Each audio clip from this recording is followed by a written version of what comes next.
तो hello friends, welcome back to the channel. आप सभी का फिर से एक बार स्वागत है। मेरा नाम है कमलेश और आज हम बात करने वाले हैं EEFC अकाउंट के बारे में। EEFC अकाउंट, इसका मतलब होता है exchange earners foreign currency account. इस वीडियो में आज हम EEFC अकाउंट के बारे में पूरी जानकारी हम आज इस वीडियो में डिस्कस करेंगे कि EEFC अकाउंट क्या होता है, कौन लोग इसको अप्लाई करते हैं, कौन लोग इसको खोल सकते हैं, EEFC अकाउंट का जो स्ट्रक्चर है वो क्यों आया, क्या पर्पज़ था इसको आने का, इसके साथ साथ कितने दिनों तक इसमें फ़ॉरेन करेंसी आप स्टोर कर सकते हैं, किस प्रकार के लोगों के लिए ये इस प्रकार के अकाउंट जनरली बेनिफिशियल होते हैं, इन सभी के बारे में इस वीडियो में डिस्कस करेंगे। A to Z पूरी जानकारी मैं आपको इस वीडियो में देने वाला हूं। तो वीडियो स्टार्ट करते हैं और वीडियो स्टार्ट करने से पहले आपसे एक रिक्वेस्ट है कि हमारे चैनल को सब्सक्राइब जरूर कर लें और बेल आइकन को जरूर दबा दें ताकि इसी प्रकार की वीडियोज़ आपको हमेशा मिलते रहेंगे। तो देखिए, EEFC अकाउंट जो होता है इसका मतलब exchange earner foreign currency account जो होता है वो एक तरीके से फॉरेन करेंसी को स्टोर करने का एक अकाउंट होता है और ये बेसिकली एक करंट अकाउंट होता है।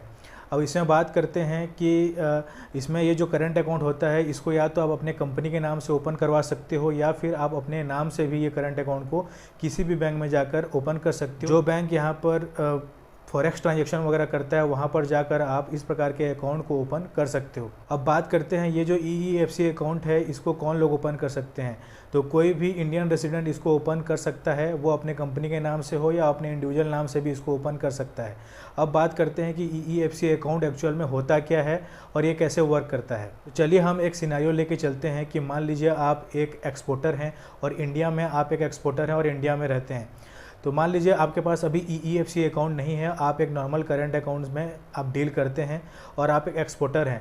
तो आप मान लीजिए आपका जो गुड्स है, जो प्रोडक्ट्स हैं, आप उसको अगर आप USA आप उसको एक्सपोर्ट करते हैं तो जो भी उस एक्सपोर्ट के बदले में आपको जो पेमेंट आएगा वो तो फ़ॉरेन करेंसी में आएगा। तो जब फ़ॉरेन करेंसी में आएगा तो आपका बैंक जो है उसको आपको इंडियन रुपीज़ में कन्वर्ट करके आपको देता है। तो यहाँ पर देखिए, बैंक एक करेंसी से दूसरे करेंसी में कन्वर्ट करने के लिए आपसे मतलब एक कन्वर्जन फ़ी लेता है। इसी प्रकार से अगर आप मान लीजिए इंडिया में बैठे हुए एक इंपोर्टर हैं, मान लीजिए आप फॉरेन से कुछ इंपोर्ट करा रहे हैं, कुछ प्रोडक्ट आप इंपोर्ट करा रहे हैं, तो उसके बदले में आप यहाँ से जो पेमेंट है उसको फॉरेन करेंसी आप भेजेंगे। तो फॉरेन करेंसी भेजने के लिए आप इंडियन रुपीज़ जाकर अपने बैंक को देंगे और बैंक को बोलेंगे कि ये इंडियन रुपीज़ है, इतने अमाउंट का ये बिल है, इसको आप फॉरेन करेंसी में कन्वर्ट करके आप आउटसाइड इंडिया भेज दीजिए।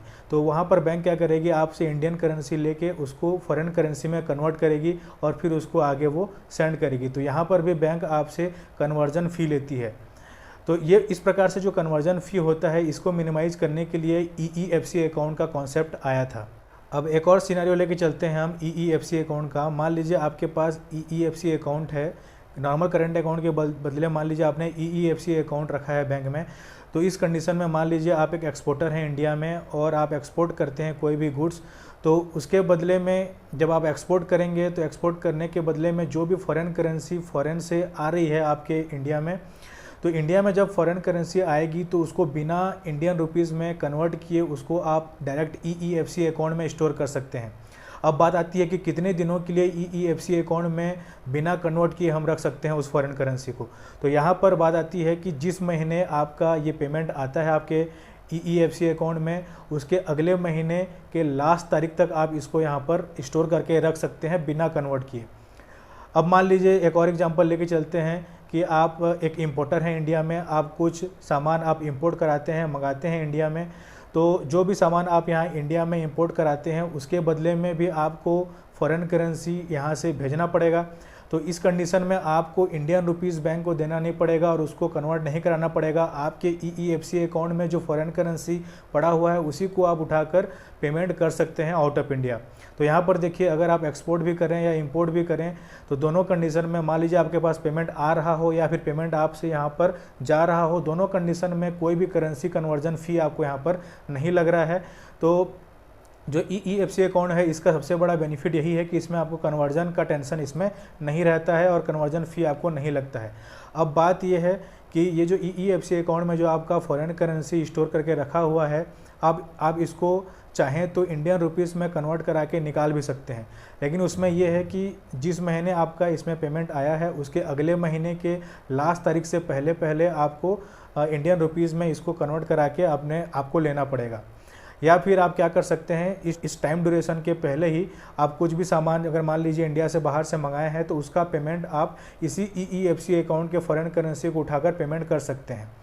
तो इसमें देखिए ये हो रहा है कि आपका जो फॉरेन करेंसी है वो कुछ टाइम के लिए बिना कन्वर्ट किए हुए आपके EEFC अकाउंट में स्टोर करके आप रख सकते हैं, और उसी फॉरेन करेंसी को बाद में आप जब भी पेमेंट करने का ज़रूरत पड़े इंडिया से बाहर तो उसी फॉरेन करेंसी को उठाकर आप पेमेंट भी कर सकते हैं।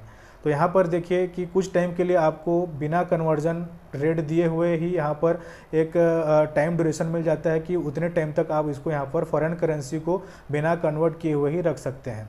अब देखिए हर आपके करेंसी के लिए, हर टाइप के करेंसी के लिए आपको अलग अलग EEFC अकाउंट खुलवाना होता है। ये एक बेसिक तरीके से ये देखा जाए तो ये एक आपका करंट अकाउंट ही होता है। आप जिस प्रकार से नॉर्मल करंट अकाउंट ओपन करते हैं उसी प्रकार से इसका भी डॉक्यूमेंटेशन होता है बैंक में। सभी तो सारा चीज़ तो सेम ही होता है, लेकिन आपको यहाँ पर IEC कोड यहाँ पर बैंक को देना होता है।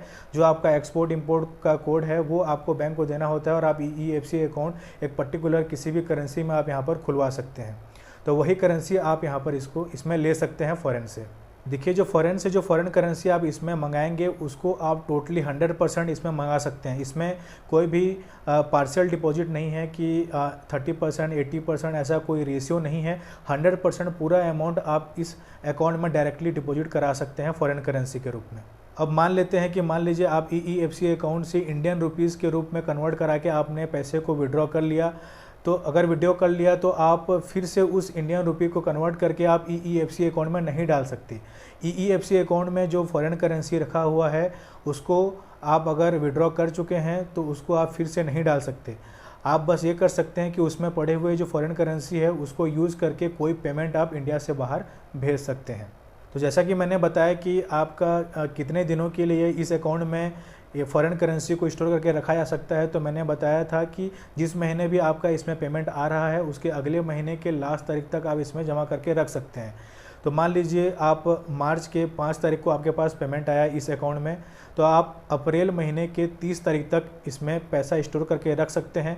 उससे पहले ही आपको क्या करना होगा, इस फॉरेन करेंसी का यूज़ करते हुए कोई पेमेंट आप इंडिया से बाहर भेज सकते हैं, या फिर अगर आप चाहें तो उसको इंडियन रुपीज़ में कन्वर्ट करा के विड्रॉ भी कर सकते हैं। लेकिन इस टाइम ड्यूरेशन के अंदर ही आपको ये चीज़ करना होगा। ये था कंप्लीट वीडियो आपका EEFC अकाउंट के बारे में, exchange earners foreign currency account के बारे में, किस प्रकार के लोगों के लिए ये आवश्यक होता है या ज़रूरी पड़ता है, कौन लोग इसको ओपन कर सकते हैं, क्या इसके बेनिफिट हैं, क्यों इस प्रकार के अकाउंट का स्ट्रक्चर आया था जनरली। तो सारे चीज़ों के बारे में हमने इस वीडियो में डिस्कस किया।